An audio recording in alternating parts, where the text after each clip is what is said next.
Super ஸ்டாரோட Vettaiyan versus Kanguva திரைப்படத்தோட comparison இந்த வீடியோவில் பார்க்கலாம் வாங்க. சூப்பர் ஸ்டார் வேட்டையன் நடிச்சிருக்காருங்க. கங்குவாவில் பார்த்தீங்கன்னா நம்ம சூர்யா சூப்பர் நடிச்சிருக்காரு. கதாநாயகனை பார்த்தீங்கன்னா ரஜினிகாந்த் அவர்கள் சும்மா பூந்து விளையாடிருப்பாரு வேட்டையன் திரைப்படத்தில். கங்குவா திரைப்படத்தில் பார்த்தீங்கன்னா சூர்யா தன்னோட நடிப்பு திறமையை வேற லெவலில் காட்டியிருப்பாரு. சம்பளம் அப்படின்னு பார்க்கும்பொழுது கிட்டத்தட்ட பார்த்தீங்கன்னா 200 கோடி ரூபாயும் 110 கோடி ரூபாயும் வாங்கியிருக்கிறதா சொல்கிறாங்க. அடுத்து நம்ம பார்க்க போகிறது என்னன்னா இயக்கம். வேட்டையன் திரைப்படத்தை யார் இயக்குனா அப்படின்னா ஞானவேல் ராஜா அப்படின்றவர் இயக்கியிருக்காரு.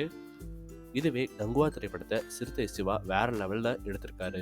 தயாரிப்பு அப்படின்னு பார்க்கும் பொழுது சுபாஸ்கரன் அவர்களும் கங்குவா திரைப்படத்தை ஞானவேல் ராஜா அருமையாக எடுத்திருக்காரு. கதாநாயகியை பார்த்தீங்கன்னா மஞ்சு வாரியர் தெறிக்க விட்டுருப்பாங்க. தீசா பாதானி அப்படின்னு சொல்லப்படுறவங்க கங்குவா திரைப்படத்தில் முக்கியமான ரோல் ப்ளே பண்ணியிருக்காங்க. ஒளிப்பதிவாக பார்த்தீங்கன்னா கேமரா ரொம்ப ரொம்ப முக்கிய ஒரு படத்துக்கு கதிர் அவர்கள் கையாண்டிருக்காரு. கங்குவா திரைப்படத்தில் வெற்றி அப்படின்ற ஒரு திறமையை காமிச்சிருக்காரு. முதல் நாள் வசூலாக பார்த்தீங்கன்னா 80 கோடி அள்ளி இருக்குங்க. இந்த படம் பார்த்தீங்கன்னா கிட்டத்தட்ட 60 கோடி வசூல் பண்ணியிருக்கு. ரிலீஸ் எப்போ அப்படின்னு பார்த்தீங்கன்னா வேட்டையன் திரைப்படம் 10 அக்டோபர் 2004 ரிலீஸ் பண்ணியிருக்காங்க.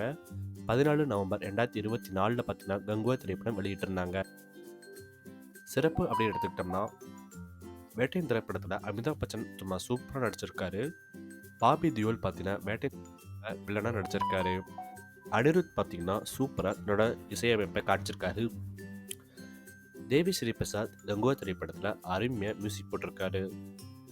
இந்த கதை என்னன்னு பார்த்தீங்கன்னா மருத்துவத்தை பேஸ் பண்ணியும் இது அரசர் கடத்த கதையாகவும் அருமையாக எடுத்திருக்காங்க. படம் ஆரம்பித்த தினமும் பார்த்தீங்கன்னா கிட்டத்தட்ட 15 அக்டோபர் 2023 தான் பூஜை போட்டு ஆரம்பிச்சிருக்காங்க. கங்குவா திரைப்படம் 2021 ஆரம்பிச்சிட்டாங்க டிசம்பர் மாதம். பட்ஜெட் பார்த்தீங்கன்னா 335 கோடி ரூபாயும் 350 கோடி ரூபாயும் எடுத்திருக்காங்க. கலெக்ஷன் கிட்டத்தட்ட பார்த்தீங்கன்னா 300 கோடி ரூபாய் எழுதியிருக்கு. இது தோராயமாக பார்த்தீங்கன்னா 75 கோடி ரூபாய் எழுதியிருக்கு. உங்களுக்கு சூப்பர் ஸ்டார் நடித்த வேட்டையன் பிடிச்சிருக்கா இல்லை சூர்யா நடித்த கங்குவா பிடிச்சிருக்கா கமெண்ட் பண்ணுங்கள். கமெண்ட்ஸ் ரொம்பவே அவரோட பார்த்து காத்துட்ருக்கோம். நன்றி, வணக்கம்.